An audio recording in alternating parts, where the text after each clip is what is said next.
Assalamualaikum warahmatullahi wabarakatuh. Perkenalkan, kami dari kelompok 62C Ilmu Komunikasi. Di sini kami bakal ngejelasin mengenai teori yang sudah kami pilih, yaitu Phase Negotiation Theory. Pertama, izinkan kami untuk memperkenalkan diri. Nama saya Yuditya Andriani Hidayat dan teman saya. Dan aku, Jenny Putri Rasman Hadi. Dan saya Eka Dharma Putra. Dan saya Muhammad Jabran. Oke, tanpa berlama-lama, mari kita simak penjelasannya. Oke, untuk penjelasan pertama, di sini kami bakal ngejelasin tentang apa dulu nih Kak Jenny? Nah, di sini pertama kali nih kita bakal ngejelasin definisi tentunya. Karena sebelum kita mengenal lebih jauh, kita harus tahu maksud dari teori ini tuh apa. Oke, betul. Sebelumnya terima kasih ya Kak Yudit sudah menyerahkan ini ke saya. Kita lanjut dari definisi teori negosiasi wajah. Apa sih itu? Teori ini adalah teori yang mengakui bahwa orang dari budaya yang berbeda memiliki bermacam pemikiran mengenai wajah orang lain. Nah, pemikiran ini menyebabkan mereka menghadapi konflik dengan cara yang berbeda. Muka atau wajah juga merupakan perpanjangan dari konsep diri seseorang. Maka wajah telah menjadi fokus dari banyak penelitian para tokoh-tokoh dan para filsuf lainnya. Nah, dalam teori ini, karya muka menjadi sangat penting untuk menilai sebuah situasi sosial seseorang. Alasannya kenapa? Karena tidak lain yaitu karya wajah adalah perilaku komunikasi manusia yang digunakan untuk membangun dan melindungi rupa mereka serta untuk melindungi, membangun, dan mengancam wajah orang lain. Nah, itu sedikit penjelasan mengenai teori negosiasi wajah. Untuk selanjutnya, kita akan masuk ke sejarah atau awal mula teori ini yang akan dijelaskan oleh rekan saya Eka Dharma. Kepada Eka Dharma dipersilahkan. Ya, terima kasih Kak Jenny. Sekarang kita masuk ke sejarah ya. Sejarah Phase Negotiation Theory. Teori negosiasi wajah Phase Negotiation Theory merupakan teori yang diusulkan oleh Bourne dan Levinson pada tahun 1978. Lalu dikembangkan oleh Stella Ting Tomei pada 1988. Teori wajah ini merupakan teori yang bagaimana orang-orang dari budaya dan memiliki pendapat yang berbeda dapat mengelola, menjalin hubungan, dan juga menyelesaikan masalah berdasarkan muka di setiap budaya. Phase Negotiation Theory adalah teori pertama diusulkan oleh Bourne dan Levinson pada tahun 1978 untuk memahami bagaimana orang-orang dari budaya yang berbeda mengelola hubungan dan perbedaan pendapat. Teori ini berpendapat wajah atau citra diri sebagai fenomena universal yang meliputi seluruh budaya. Dalam konflik, wajah seseorang yang terancam cenderung menyimpan atau mengembalikan wajahnya. Setiap perilaku komunikatif ini, menurut teori ini, yang disebut face work, sejak orang-orang memaknai wajah dan memberlakukan face work, berbeda dari satu budaya yang ke berikutnya. Teori ini menimbulkan kerangka budaya yang umum untuk memeriksa negosiasi face work. Teori ini memberikan sebuah dasar untuk memperkirakan bagaimana manusia akan menyelesaikan masalah karya dalam sebuah kebudayaan yang berbeda. Wajah atau rupa mengacu pada gambar diri seseorang di hadapan orang lain. Hal ini melibatkan rasa hormat, kehormatan, status, koneksi, kesetiaan, dan nilai-nilai yang serupa. Dengan kata lain, rupa merupakan gambaran yang Anda inginkan atau jati diri orang lain yang berasal dari dalam sebuah situasi sosial. Karya wajah atau perilaku komunikasi manusia yang digunakan untuk membangun dan melindungi rupa mereka serta melindungi, membangun, dan mengancam wajah orang lain. Teori ini merupakan teori gabungan antara penelitian komunikasi lintas budaya, konflik, dan kesantunan. Teori negosiasi wajah sendiri memiliki daya tarik dan penerapan lintas budaya karena Stella Ting Tomei, pencetus teori ini berfokus pada sejumlah populasi budaya, termasuk Jepang, Korea Selatan, Taiwan, Cina, Amerika Serikat. Ting Tomei menjelaskan bahwa budaya memberi bingkai interpretasi yang besar di mana wajah dan gaya konflik dapat diekspresikan dan dipertahankan secara bermakna. Masing-masing tiap etnik akan timbul konflik jika tidak dapat mengekspresikan wajah saat berekspresi. Sekian, saya kembalikan ke Kak Yudi. Oke, setelah kita mengenal sejarah dari Face Negotiation Theory, sekarang kita mulai mengenal tokoh-tokoh yang terlibat dalam Face Negotiation Theory. Silakan Kak Jenny.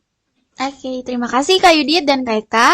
Sekarang kita masuk ke tokoh-tokoh yang berperan penting dalam teori kali ini. Nah, penemu dari teori face negosiasi ini yaitu oleh Stella Ting Tomei. Lalu ada Ervin Goffman yang melanjutkan dengan membuat artikel on face word. Lalu ada Penelope Brown dan Stephen Levinson yang meneliti juga bagaimana orang dari budaya berbeda mengelola hubungan dan perbedaan pendapat. Nah, itu beberapa tokoh yang memiliki peran penting dalam face negosiasi teori. Selanjutnya kita kembalikan lagi ke Kak Yudit. Kak Yudit dipersilakan. Oke, setelah kita mengenal tokoh-tokoh yang terlibat dalam face negotiation theory, kita akan melanjutkan dengan membahas asumsi face negotiation theory yang akan disampaikan oleh Kak Jabran. Oke, sebelumnya makasih banget buat Kak Yudit nih yang udah kasih waktunya buat gua ngejelasin asumsi dari face negotiation theory. Di face negotiation theory itu ada 3 asumsi. Jadi yang asumsi pertama itu menekankan pada identitas diri atau ciri pribadi atau karakter seseorang. Citra ini adalah identitas yang ia harapkan dan ia inginkan agar identitas tersebut diterima orang lain.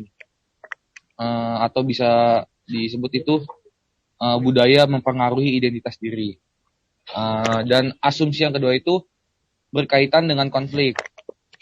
Konflik dapat merusak muka sosial seseorang dan dapat mengurangi kedekatan hubungan antara dua orang. Ketika terdapat negosiasi yang tidak berkesesuaian, konflik dapat memperparah situasi. Yang ketiga itu ada asumsi berkaitan dengan dampak yang dapat diakibatkan oleh suatu tindakan terhadap muka. Ada 2 nih tindakan yang menyusun proses ancaman terhadap muka, yaitu penyelamatan muka dan pemulihan muka. Jadi itu aja, ada 3 asumsi dari face negotiation theory. Selanjutnya kembali ke Kak Yudit. Oke, terima kasih untuk teman-teman yang sudah menjelaskan tadi beberapa definisi, tokoh, sejarah, dan asumsi. Sekarang giliran saya untuk menjelaskan konsep sendiri dari face negotiation theory. Jadi konsep negotiation theory ini menjelaskan mengenai bagaimana orang dari kebudayaan yang berbeda mengelola muka atau wajahnya itu sendiri. Kebutuhan akan muka ini ada dalam suatu budaya, namun semua budaya tidak mengelola mukanya dengan sama, karena memang budaya itu jelas pasti berbeda-beda. Contohnya seperti Batak dan Jawa, ketika dihadapkan langsung dengan suatu masalah atau konflik, dia cenderung memiliki fase yang berbeda. Seperti orang yang berlatar belakang budaya Batak ini biasanya dikenal selalu mempertahankan argumennya atau bersikukuh dengan argumen dia sendiri dengan memperlihatkan raut wajah yang keras dan bersikukuh. Lalu sedangkan orang yang berlatar belakang Jawa ini biasanya lebih dikenal cenderung memikirkan pendapat kelompoknya atau orang lain dan melihat kondisi sekeliling. Sehingga raut wajahnya ini biasanya terlihat lebih tenang dan diam. Jadi konsepnya dari face negotiation itu begitu. Selanjutnya di sini saya bakal membahas tentang contoh kasus tentang face negotiation theory. Jadi di sini ada salah satu murid di sekolah menengah SMA yang didaftarkan oleh seorang gurunya untuk ikut serta dalam perlombaan desain baju. Murid ini bernama Jenny dan guru ini bernama Parian.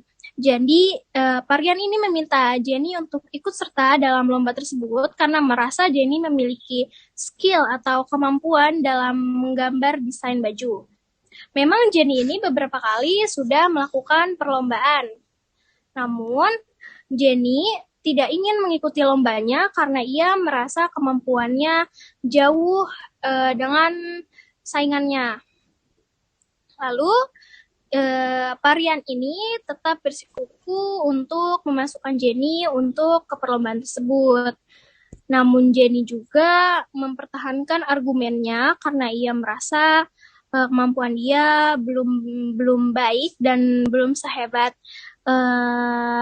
teman-temannya. Jadi Jenny malah menyarankan orang lain untuk mengikuti lomba desain tersebut.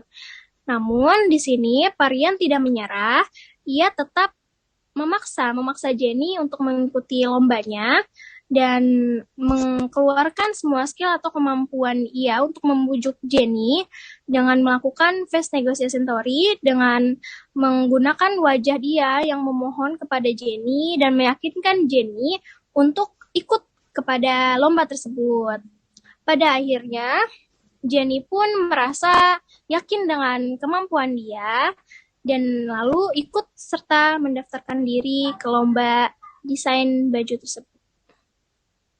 Itu saja contoh kasusnya. Terima kasih. Oke, segitu aja pemaparan materi dari Kak Jenny, Kak Jabran, Kak Eka, dan saya Yudhitya Andriani. Untuk kepada teman-teman, Kak Eka, Kak Jenny, atau Kak Jabran, apakah ada materi atau yang ingin disampaikan lagi?